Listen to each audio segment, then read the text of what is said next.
Hey guys, Chip Dillard with thermalhunting.com, Matt Lovell, thermalhunting.com. We're both pro staff.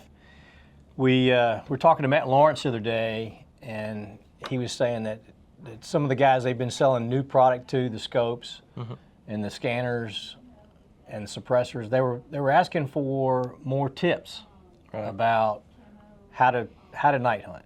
So I thought we'd cover some of those things. Yeah, from the beginner perspective. So you remember when you were a beginner at coyote hunting? It hasn't been that long ago. Yeah. And actually for me, it's only been about 8 years since I was a beginner coyote hunting.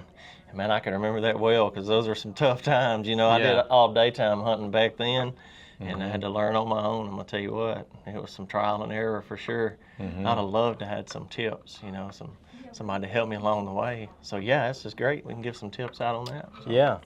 Yeah, I totally agree with you on that. We didn't have the internet back then. Right. I mean, as far as it's come a long way. It's come a long way. You know, from graduating from forums to YouTube channels and so forth. That's right. Yeah. Okay, so Matt, let's talk about setting up. Walk me through when you get to a property, what your thoughts are on the property and where you want to set up. Well, first and foremost, you know, when I get new properties is, you know, I mostly hunt at night now. I do some daytime shotgun hunting, but when I get, you know, a new property, the first thing I want to do is I want to see it in the daylight. You know, I agree. I want to know that terrain because you can look at a property on the map and it looks fantastic and you think that you're going to be able to see 1,000 yards possibly or 500 yards, and you get to the property and you can't. Right. You know, because it's going to have a terrace or it's going to be, you know, higher in the middle of the property. It really limits how far you can see, and it may even do away with that best spot you thought you had to set on the property, and you have to totally change your game. So I want to go see that property in the daylight. Yes, I totally agree with that. And I know that sometimes your travel limitations don't allow you to look at a property in the daytime. If you're driving 60 miles to go hunt a property, but you could get there right before dark and look at it, you know, and hopefully get some feedback from the landowner if he's available or she. Right. To give you some feedback about where they're seeing coyotes, you know, where they're hearing them, what is there a particular time of the night they're hearing them? I mean, just little things like that. Absolutely. You know, I've even this past week, you know, I asked a homeowner, well, where you been seeing those coyotes? They told me they've been seeing coyotes, and well, along that back fence row back there is where you. And so, you know, I set up 160 yards off that back fence row and was successful. But yeah, those landowners can give you a lot of tips as far as where you're going to need to set up. So. Valuable source of information. And while you're chatting with them, you might as well go ahead and ask, are there any domestic dogs that I'm going to encounter while I'm out here? I know we talked about this before, but I can't overstress it, that you need to know if there are domestic dogs or cats, livestock, where everything's located.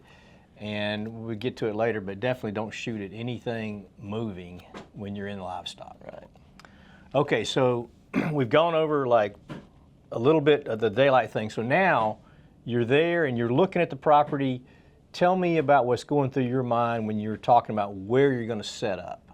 Like, you got to have some cover behind you, something to break your outline. Yeah, definitely. You know, with night hunting, it's the same thing in day hunting too. You know, I'm going to want to have cover behind me even at night. You know, so hunting at night doesn't do away with the fact that I want cover. So I love to have cover. I'm already going to have a decent idea of where I think those coyotes might come from. But, you know, another game changer for your setup on any certain night is going to be wind. Yes. You got to have that wind in your favor. You're not going to want any more than a crosswind. You don't want the wind going towards where you think those coyotes are going to come out. So those are the things I use as far as how I'm going to set up. I want to be able to see, if I'm rifle hunting, I want to be able to see a certain distance, you know, so I'll have plenty room to make those shots. I don't want coyotes popping up, you just right on top of me. Yeah. You know, like terraces can cause that. Yes. You know, it just doesn't give you a lot of time, you know, so. Yeah, so all those things. I mean, and there are no absolutes in coyote hunting where, you know, you can't have coyotes coming straight downwind, but it doesn't happen very often. Right. But, you know, speaking of the wind, we were talking about this earlier.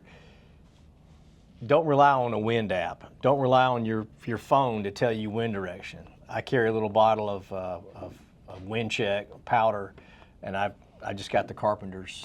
Yeah, we always check wind, you know, we usually leave from my house, so we usually check wind at my house before we go and see what it's doing.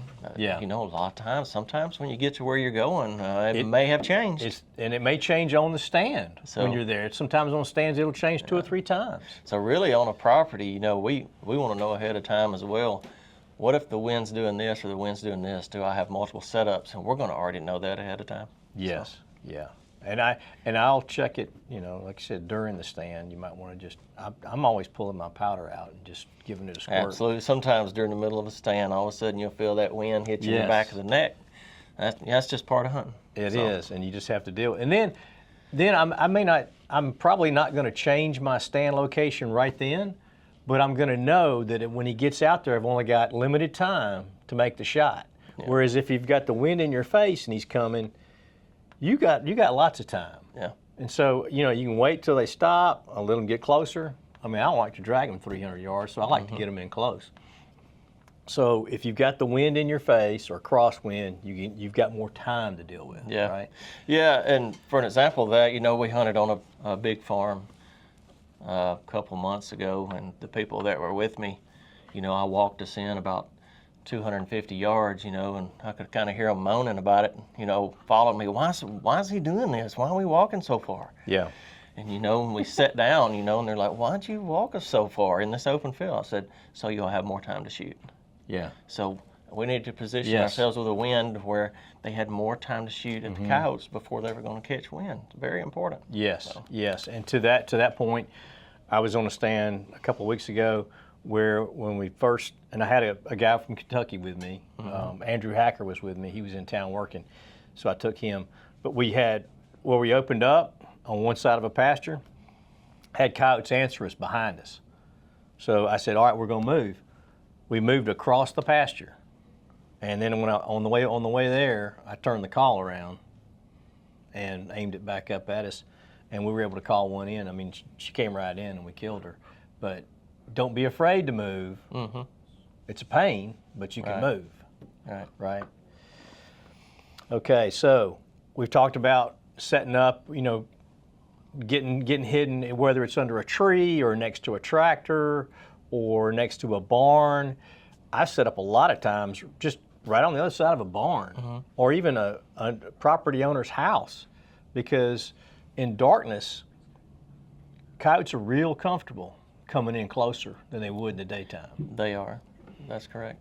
And, you know, sometimes you'll have a mercury light that may hinder you, but I've also used a light before to actually shield me a little bit, because you go down there in that field and look back up, and you're kind of blinded by that light if there's a light at the house. Yeah, a light at a house can a lot of times help you in that situation to kind of blind those coyotes to where you are. And I have used that before as well. If you get too far away from the light, you know, it can also illuminate your silhouette. So it's kind of a 50-50. You got to be in the right place. You're exactly right. And I have thought I was hid, and I've walked the call down 50 yards and looked back up and see my tripod sitting there just as bright, you know, in the moonlight.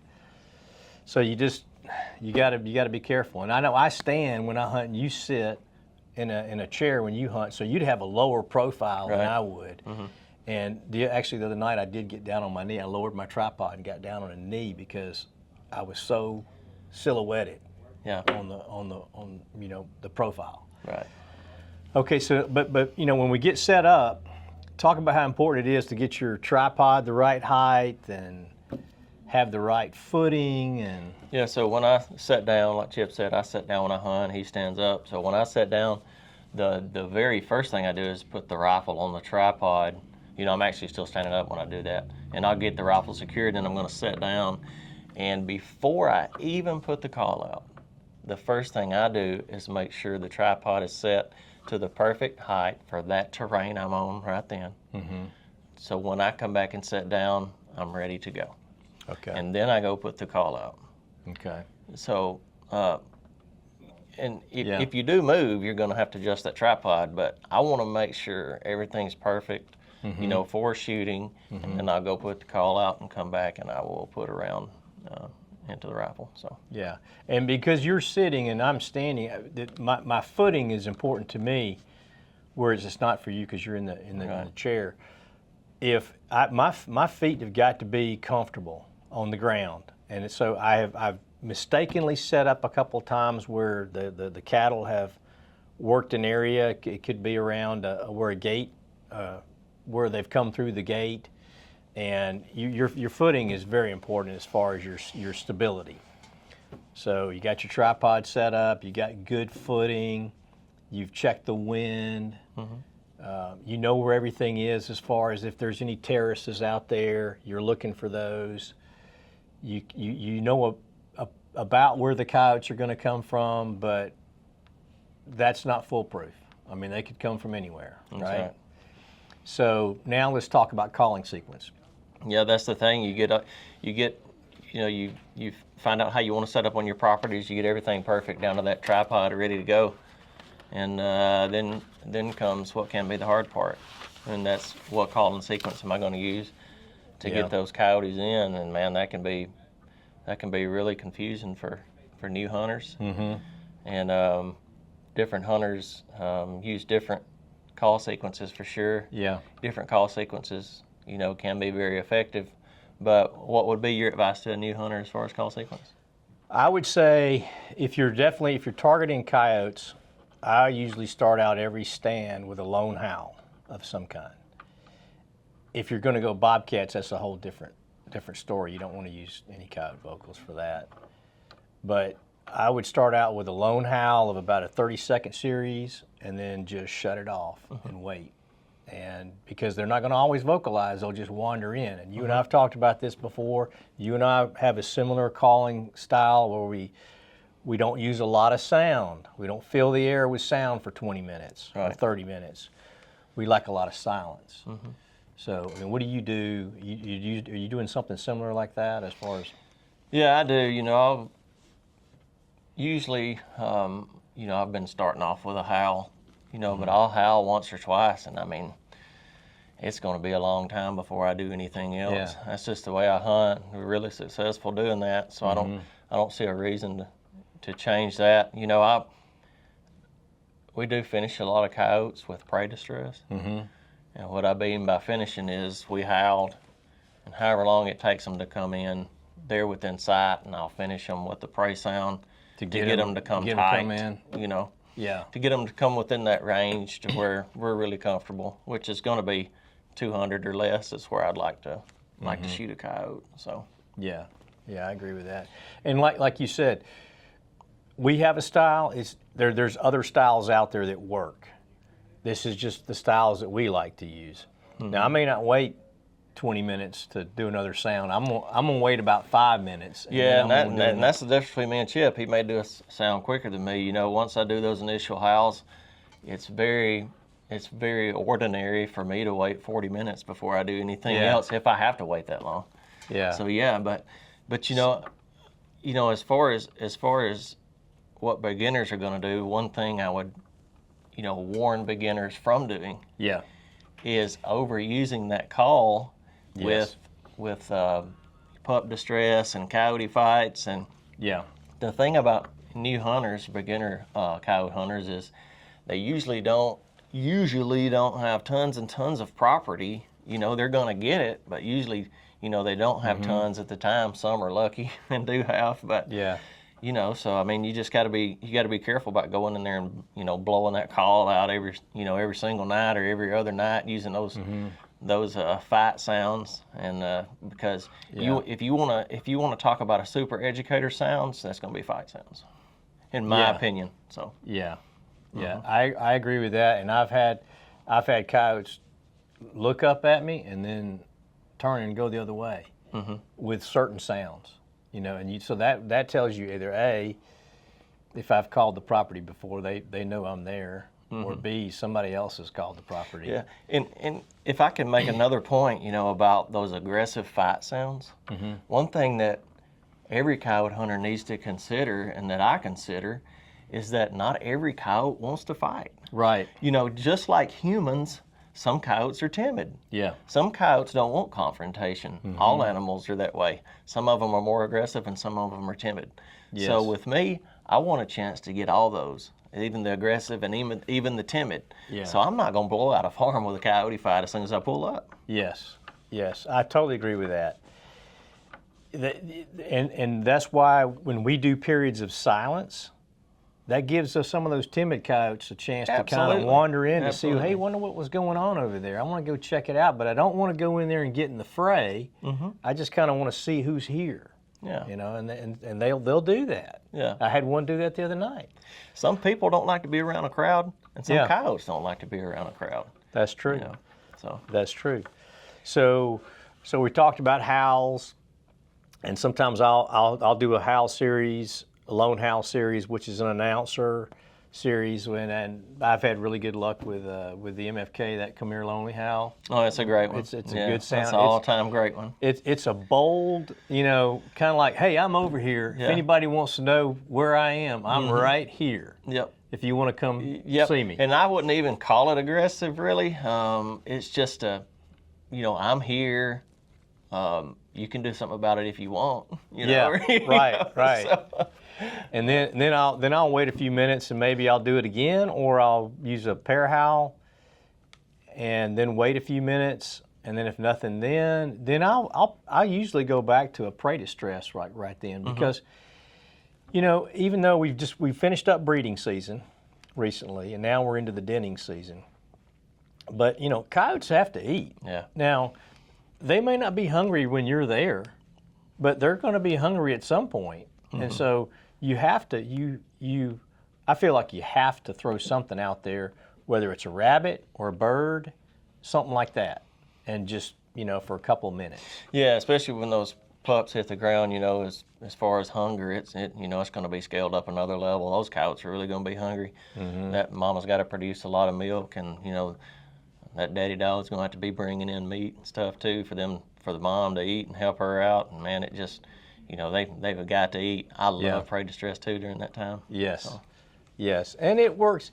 Prey distress works year round, like pup distress works year round. Even though you could be not in a pup season, but that instinct for them to respond to a pup distress is pretty strong. So you know, and if you use a rabbit in a particular spot a lot, then use a bird sound. Right. And you know, there's some great bird sounds out there. And let's mention real quickly on, you know, the quality of the sound is important to me. And so you've got 3 or 4 brands out there that are all good, right?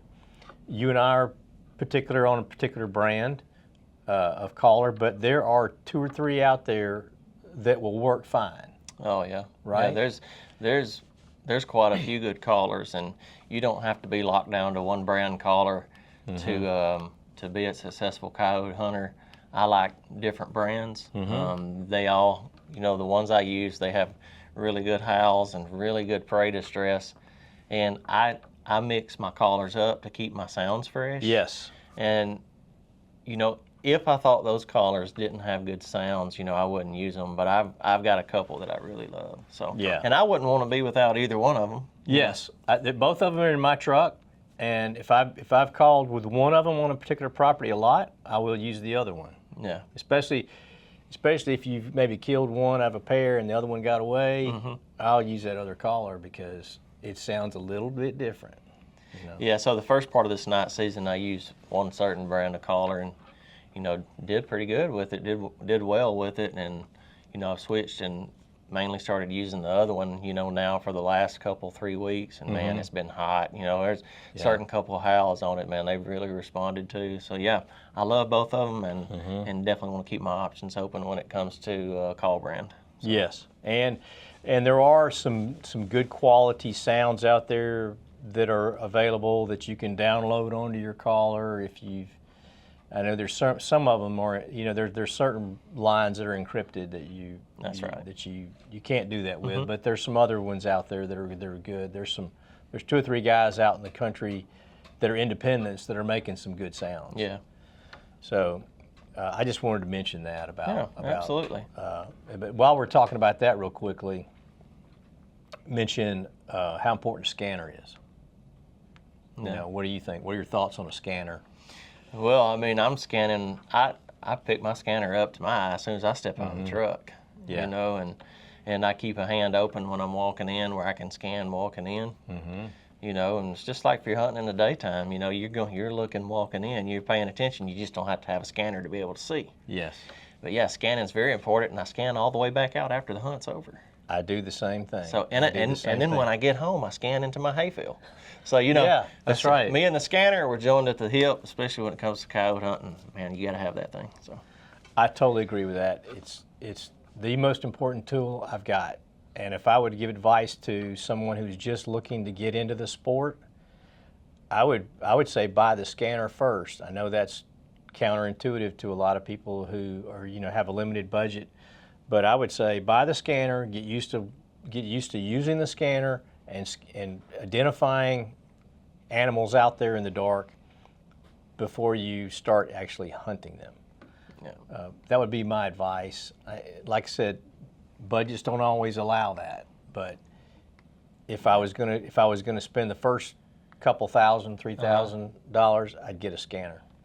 yeah, and you know that's hard advice to take, but that's exactly what I did, and I became very familiar with looking at animals in the dark before I went hunting for those animals. So, that's a good point, Yeah. but it's advice that's hard to take. So Yeah, it is. I know a lot of guys starting out, they're young and they don't have, you know, a lot of just available cash sitting around to spend on the whole package. So they'll buy the scope and then they'll scan with their scope, and it's just really tough. I'm telling you, we've said this before, you're going to miss half the coyotes out there if you do not have a scanner. If you're just scanning with your scope, you will miss coyotes. You will not even know they're there, and they'll be gone, and then they'll be educated.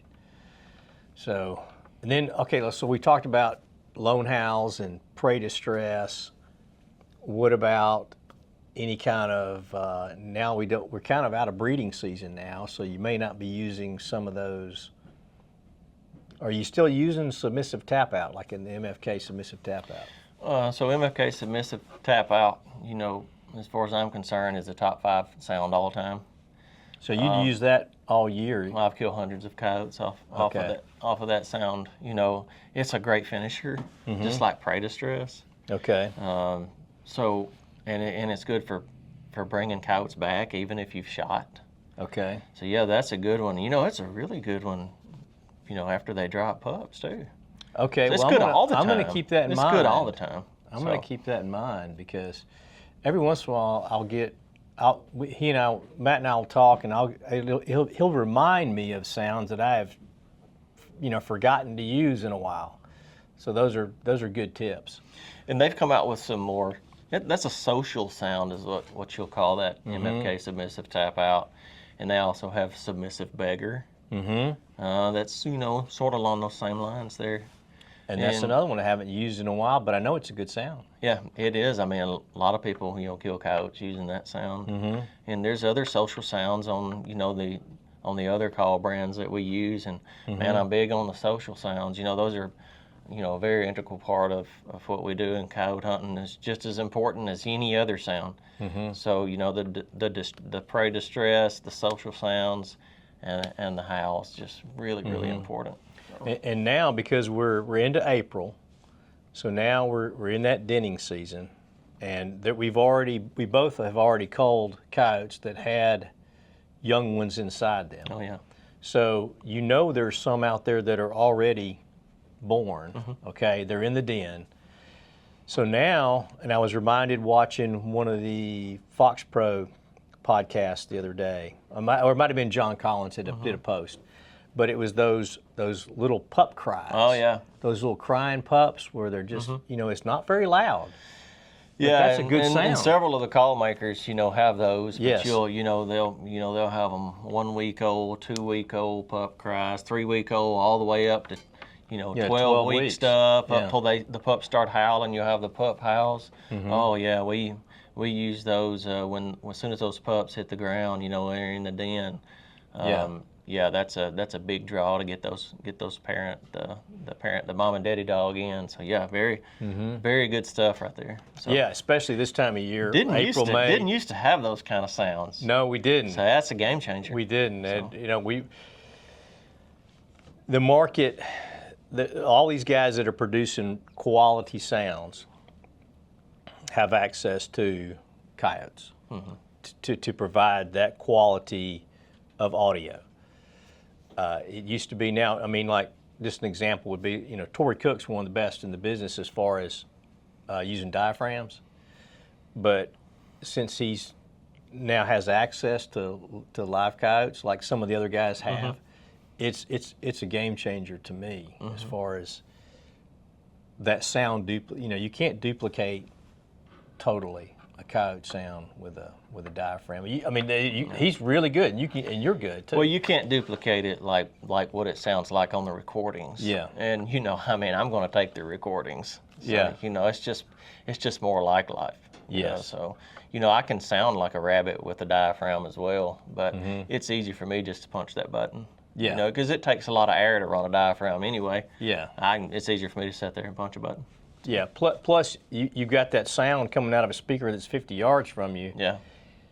Drawing attention away from you. Right. To allow you to with a diaphragm, it's drawing attention to exactly where you are. Yeah. Now, will you get cool points using a diaphragm? Well, I guess so. Yeah. But you know, I'm not worried about cool points. I'm gonna punch that button. So. Well, I'm very impressed with the guys that use a diaphragm. Yeah, good at it. I'm very impressed. I like to watch it. I like watching it, and I like listening to them. But I'm not good enough. Yeah. So I'm deferring to that caller that's sitting out there. Yeah. So we talked about sounds, and then what about now? I usually end a stand with some kind of pup distress as just a last, ditch effort to get something in. Or if I've shot one and there's two or three, and then one's run off. I got one the other night to come back to pup distress. I killed two, and then the third one ran off, and I got him to come back. Yeah, I mean that's good to hear. I'm usually ending the stand if we don't kill something with prey distress right now. Okay. But I will change over. What if you start in a couple of weeks? I'm going to change over to start using that. I will close out a stand with some of those pup cries and stuff like that. So. Yeah, pup distress.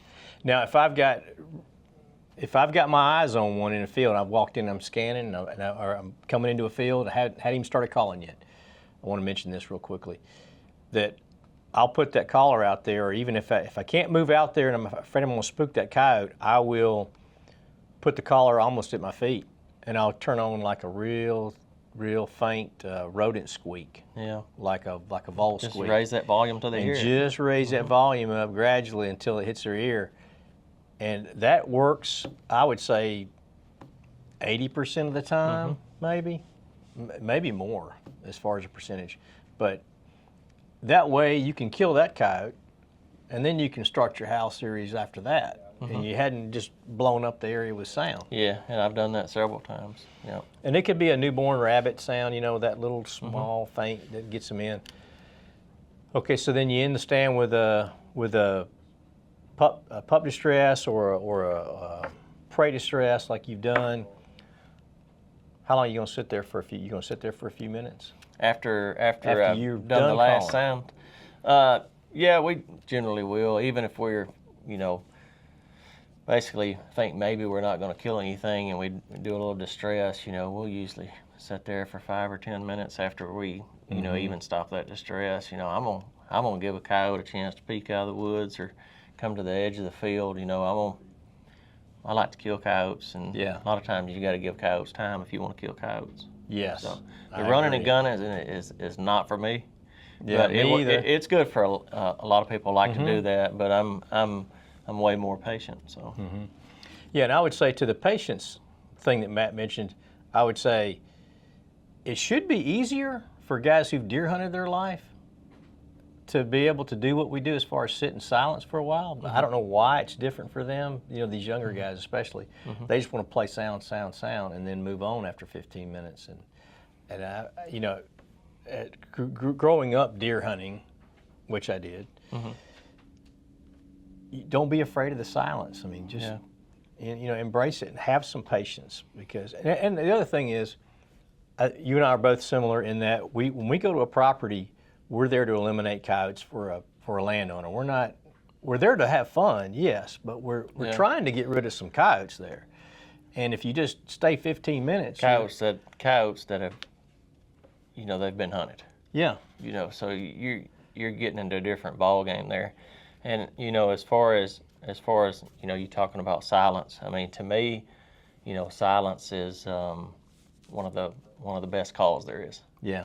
Silence is just as important as any other sound that you can put through that collar. Mm-hmm. Just to know when to be silent and know when to play. Mm-hmm. So. Yeah, that's it. That's it. But like we said earlier, just to wrap this up, there is no one way to do this. We're just telling you the ways that have worked for us. So we hope you guys have found these tips helpful to the guys who are just starting out in the thermal game. And we'll think of some other subjects and get back to you. All right. See you guys later.